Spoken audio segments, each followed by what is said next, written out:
that's my beckoning tune. Pete was on the road by 5:30 Friday morning, black and cold, 20 below cold. No one was out on the road but truckers and losers. Pete knew which category he fit into. The roads out of Calgary were dry and clean. After 180 minutes, he got to the woods some 30 kilometers southwest of Rocky Mountain House. It was 8:30 and still dark.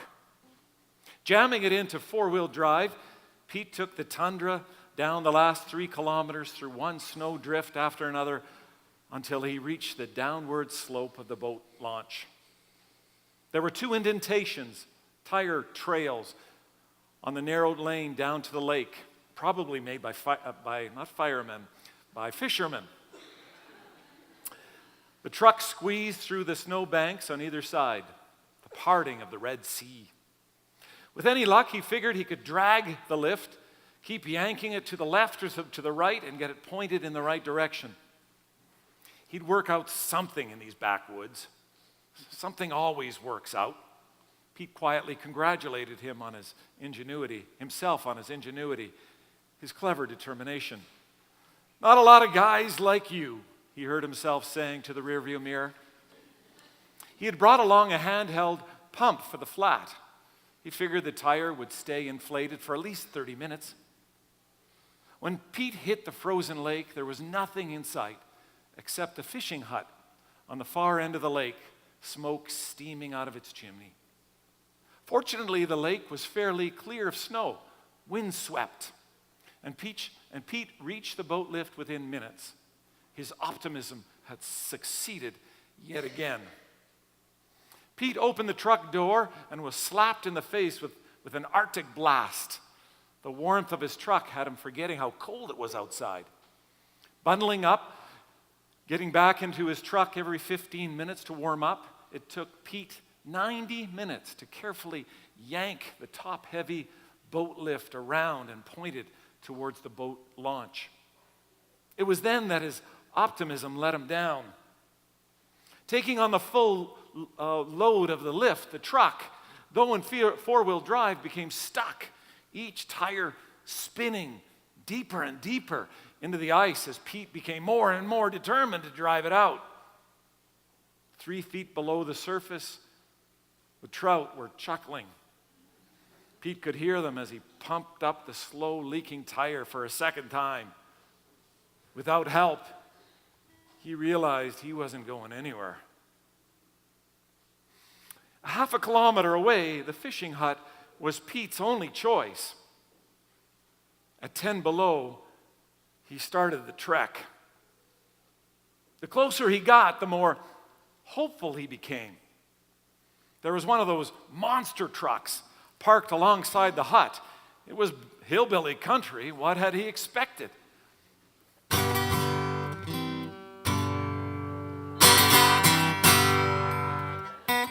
What are you doing? What are you doing? Well, you told me to improvise, so I had an idea. I'm not quite sure about that one. Well, I just thought, Well, you know. maybe don't so much. But you want me to stop improvising? No, well, when it's appropriate, go for it, okay? All right, don't give up, but not maybe more Christmassy too, maybe. Pete felt saved. That truck was deliverance. Pete couldn't feel his hand when he thumped on the door. But when it opened, a wave of wood stove warmth kissed him on the cheek. "What's this? Come in. Merry Christmas. Come in, said a big, husky, bearded guy in what looked like his pajamas. Red and green, dirty pajamas. He had a strong accent that Pete couldn't distinguish. Maybe Eastern European.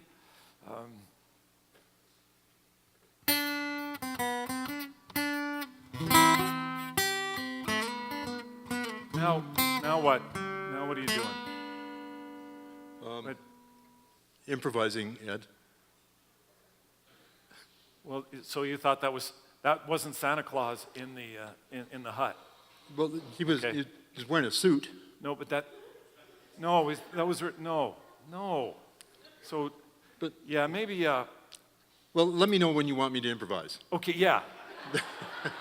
I'll just slow right down and maybe I'll look at you or something. Sure. Okay. I thought this was a good idea. Looking over Pete's shoulder, the man, who wasn't Santa Claus at all, said, "Where's Truck?" "Well, that's just it," Pete began, blinded by the condensation on his glasses and extending his hand. "I'm kind of stuck." "Oh, you not want to touch hand. You don't know where they be." The man giggled and then laughed, slapping his chest. Pete withdrew his hand. "I was trying to pull a boat lift off the lake, and boat lift? Aren't it late in season to move boat lift?" "Yeah, it's been a bit cold." "A bit cold? You say that again. It -10. Wind -20. Enough to freeze fingers offhand." "Yeah, but you say truck stuck? What is, city truck?" Pete's glasses were finally agreeing with the temperature. Unseen until now was an older woman sitting in a corner, her back to the conversation, her concentration on a fishing line and a black hole at her feet. "Anna, look, this here, who are you?" "I'm Pete." He began extending his hand again and scratched his nose instead. "I, Alex, this Anna. Looks like I helped Pete out." He pulled his snowmobile pants over his pajama bottom and reached for his jacket, which had a huge furry hood. Anna never once turned around or answered the big man. Alex spoke in what sounded like a Slavic dialect to the woman. Pete didn't understand a thing.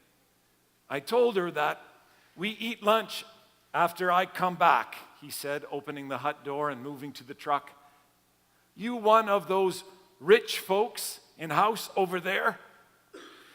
He climbed into his Dodge Ram, and when he started it, it thundered and trembled and complained. He shouted again over the heater fan. Pete started and pointed. We own a quarter of the blue one there." "What?" Alex hollered. Apparently the muffler had expired the year the boat lift had been built. "Not rich!" Pete shouted back, worried now about the hauling fee as the jacked up monster truck began bounding over the lake.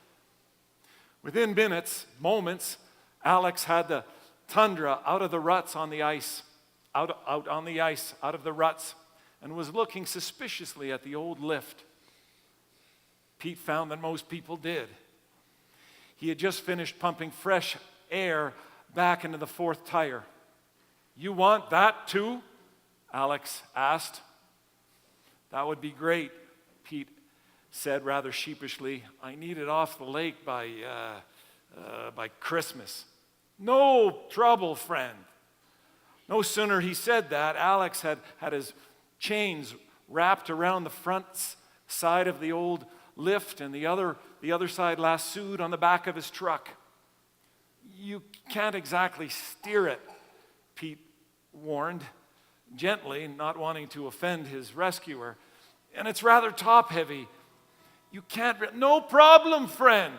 I take long ride." Alex spread his arm in explanation. "I do before. You follow in city truck. Now we have fun."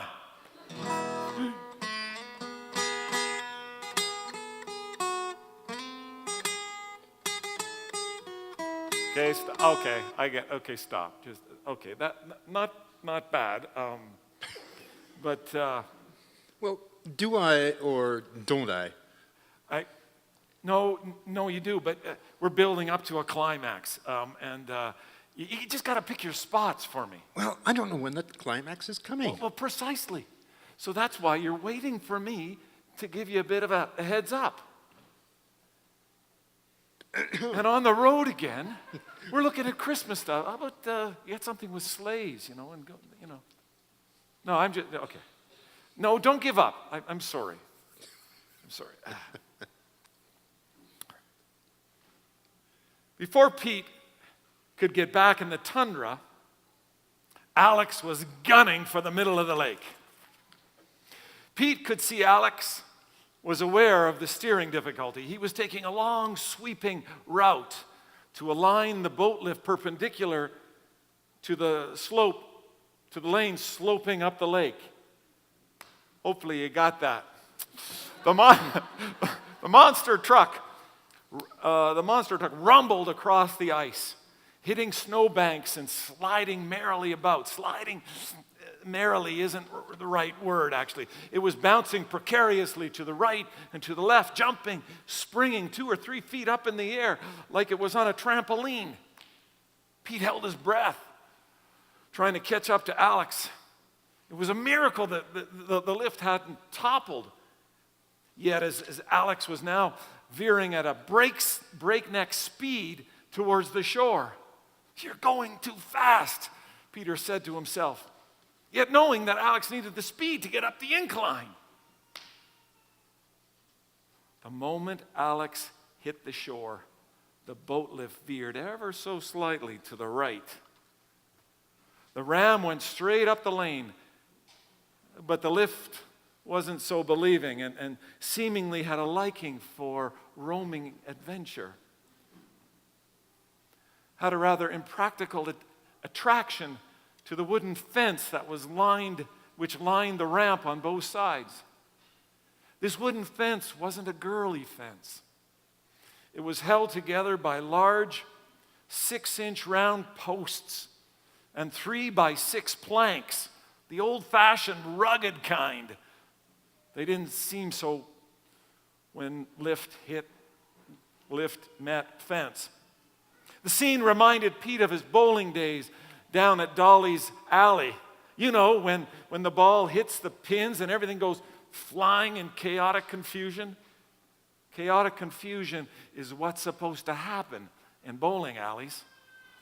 Alex hit the shoulder on the shore at 60 kilometers an hour, and while the Dodge, like a mad bull, was churning up the narrow lane, grinding up the track, panting up the slender path, the boat lift, to its right, was taking out pole after pole with planks splintering in all directions.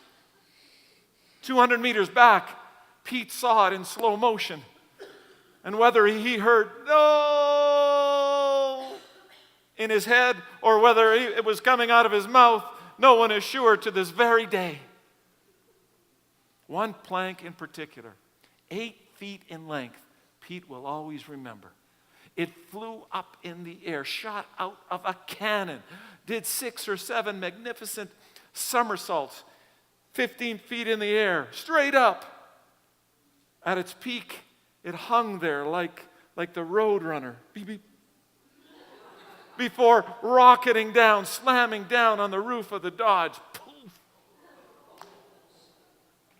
Through the back window of the truck, Pete could see Alex gesturing and bouncing and up and down like a bronco rider. He was loving it, but what was he doing? The monster truck came to an abrupt stop with Alex hitting his forehead on the windshield. The chain attached to the back bumper had become a noose around the Dodge Ram, and on the other side of the lasso, ground into the snow, was the twisted remains of the contraption everyone hated. Even Pete hated the boat lift now. It was on equal footing to King Herod in that Christmas story. Alex and Pete surveyed the damage. The fence, once so proud, solid, was, well, where was it exactly? Where had it been? 2 poles were missing. A large spike from the fence had found its way into the back tires, one of the back tires of the monster. Alex, with a nasty-looking bump on his forehead and on one knee was staring at the tire, looking as flat as everything else. "I not make it up road," he managed to say. "Tire not look good." "Yeah," was all Pete could say. "I lose this one," Alex muttered. "I'm sorry," the rich cabin owner with the city truck said. "I'm so sorry." "It's nothing." Alec got to a standing position. "Now we dig, yeah? Merry Christmas." "Yeah, Merry Christmas." They dug. Alex missed lunch, and he missed supper too. 90 minutes after the bowling alley excitement, the sun had abandoned them. Felt like the world had abandoned them. Every hour, Alex glanced down over the lake to where Anna was keeping the ice hut's fire stoked. It was silent down there on the lake, peaceful. "It's nothing," Alex said every once in a while between jabs at the snow. "Merry Christmas." 6 hours of digging and pushing and swearing and then some more digging and pushing brought what was left of the boat lift ever so much closer to the top of the boat ramp.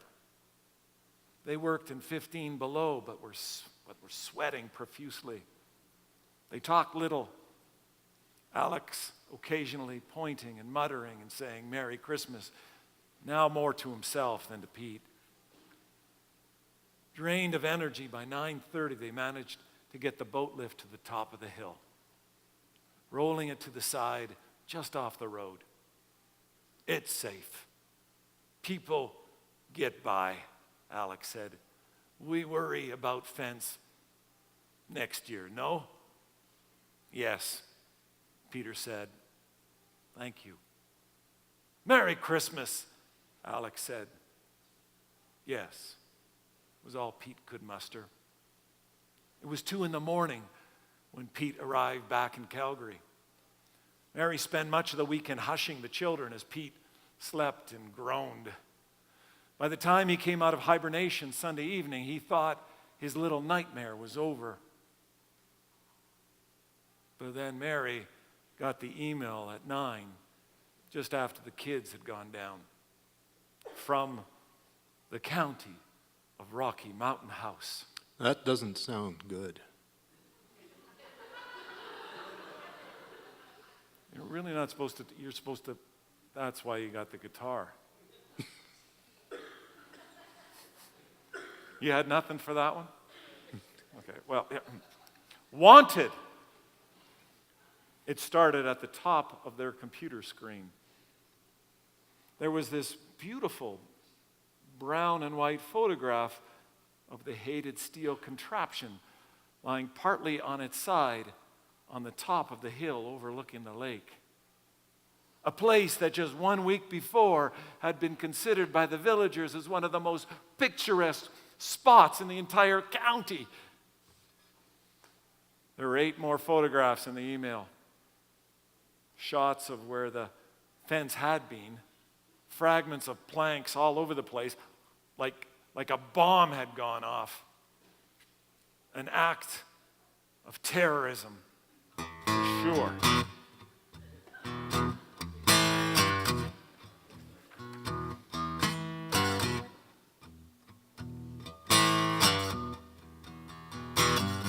Isn't the band supposed to come up now?